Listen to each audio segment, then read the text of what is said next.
Domeng! Saan kaya Domeng na yan? Domeng! Ang sabi sa akin kanina, ipakikita raw yung paraan ng kung paano bumilis ang paglaki ng mga puno. Napakagubat naman nila. Papasok ako ron, baka may mga nuno sa punso rin sa katsanak. Kapag lakas loob na nga. Ang Domeng na to.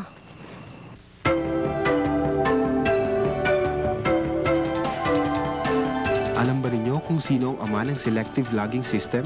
Si Forester Martin Reyes ang itinuturing na ama ng selective logging system. Bagamat naghihikahos, ang industriya ng kahoy mula sa natural forest ay patuloy pa rin kumikilos dahil sa selective logging system na kanyang pinalaganap.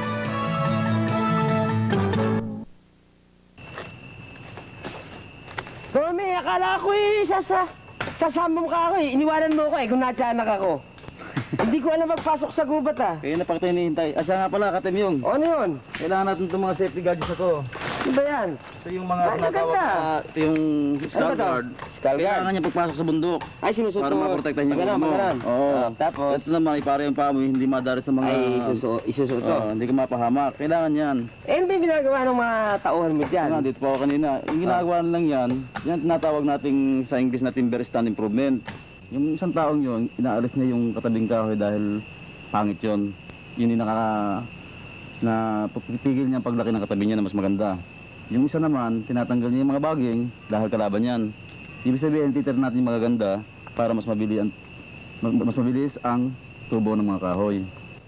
Ngayon, para maintindihan natin ang sistemang ito, ganito yun. Simulan natin sa first step. Ayun.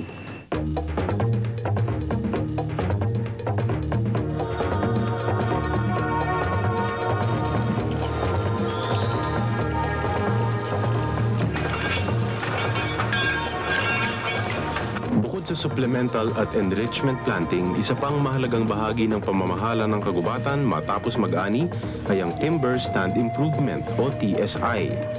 Ginagawa ito upang tulungan ang mga natirang puno laban sa mga damo, baging at iba pang halamang umaagaw sa mga ito ng sustansya mula sa lupa at ng liwanag mula sa araw.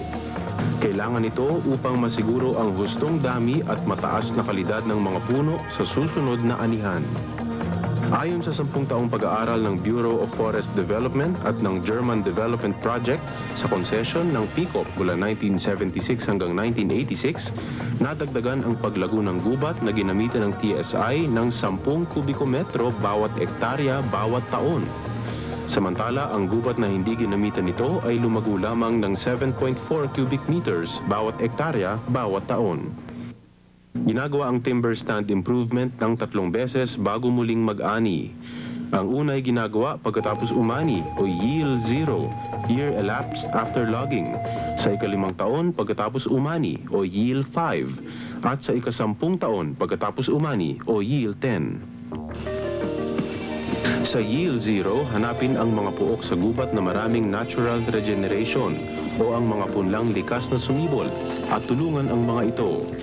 Kadalasan ang mga natural regenerations ay masyadong marami. Kailangang bawasan ang mga ito upang ang matitira ay mas mabilis lumaki. Tanggalin ang mga species na hindi gaanong kailangan at iwanan lamang ang mga dipterocarp. Tanggalin din ang mga damo at ibang halamang nangungumpitensya sa sustansya at liwanag. Ito ang tinatawag na assisted natural regeneration. Sa yield 0, kailangang magputol ng mga baging na sumasakal sa mga residual trees. Ang mga baging ay makakapigil at makakasira sa paglaki ng mga ito. Habang pumuputol ng mga baging, pumili na ng mga potential crop trees o PCT mula sa mga residual trees.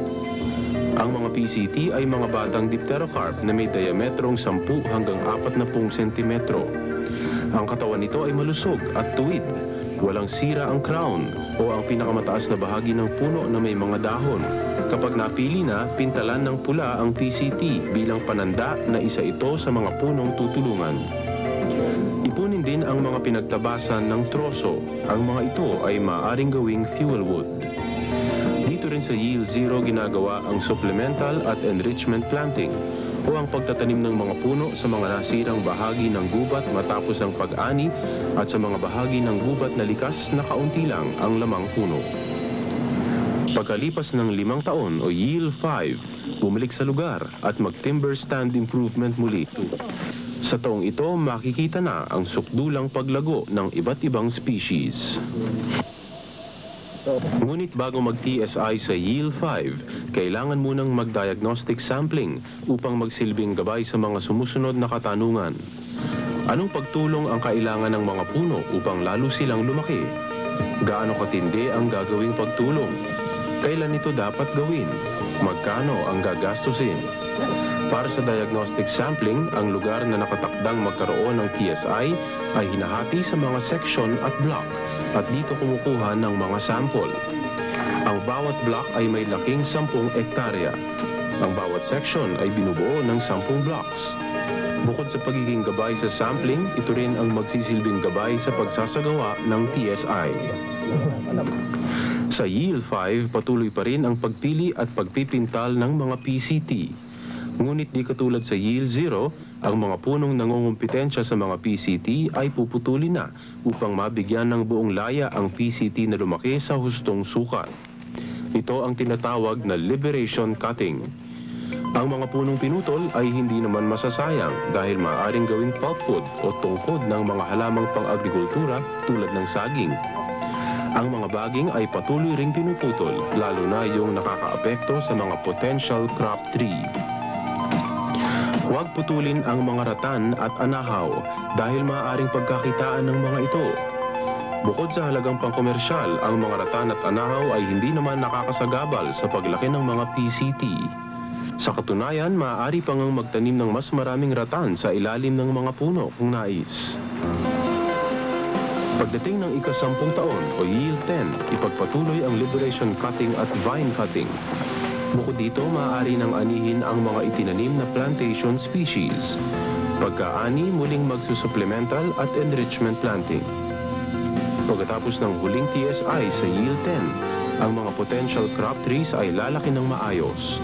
Makalipas pa ang 10 taon, maaari nang anihin ang mga punong may diametrong 60 cm pataas. Tulad ng ginawa sa nakaraang pag-ani, mamarkahan din ang mga residual trees para hindi makasama ang mga ito sa pag-ani. Pagkatapos mag-ani, kailangang magsagawa muli ng supplemental at enrichment planting at ng timber stand improvement upang muling may maaning puno pagkalipas ng 20 taon. Mabagal ang proseso ng likas kayang pamamahala ng gubat. Kailangang magplano, mag-ingat, magtanim at maghintay. Mabagal ang proseso ng panghabang buhay na pakikinabang sa yaman ng gubat. Para sa mga taong nagmamadaling yumaman, huwag na nilang pakialaman ang kagubatan. Ang pamamahala ng kagubatan ay ukol lamang sa mga taong marunong magtaya sa walang hanggang kinabukasan. Ganun pala yung Doming. Yun pala yung naalala ko nga yung sabi ni Tulani Balagtas na sa loob, sa isang madilim, gubat na mapanglaw, tila naghihirap ang kay Pebong Silang. Yung palang gubat talagang madilim na madilim, kasi siksikan yung mga puno. At ang mga daon talagang sa ilalim, madilim na madilim. Kung yan pala yung napapamahalaan, dahil dadami ang puno. Tulad na sinasabi mo na yung may pagitan, tsaka inalis mo yung pangit, yung mga baging, di ba? Ganun yun. Ganun yun, Katemyo. Kaya nga, yung talagang operation ng timber stand improvement, kailangan talaga ito ng gubat para lalong gumanda yung kanyang tubo, marami tayong ma-harvest, at yung mga hayop na nakatira dito, pag ibon ay masaya. Para mas malibanagan mo, palagay ko kailangang pumasok tayo sa loob ng operasyon. Siya nga pala, yung sapatos mo, isuot mo na yan, oo. Doon. Upo ako, susunod na rin. Sige, susunod ka na. Sana naman maraming maging interesado sa gagawin nating kursong ito. Biruin mo, nakabuo na rin tayo ng 7 araw na kurso. Pasasalamatan ko nga ang mga taga-Pikop dahil alagang-alaga nila kami rito. Halos nga magkaiyakan kami ng mga katulad ni Dodoy at ni Doming na halos nakasama namin sa gubat. At ang iba pang mga opisyal dito, nung magpaalaman kami talagang nakakalungkot din na umalis at iwanan sila. Pero alam nating maganda ang kanilang ginagawa at makikinabang ang ating mga manood sa Aglisiete. Nagpapaalam, Katemyong.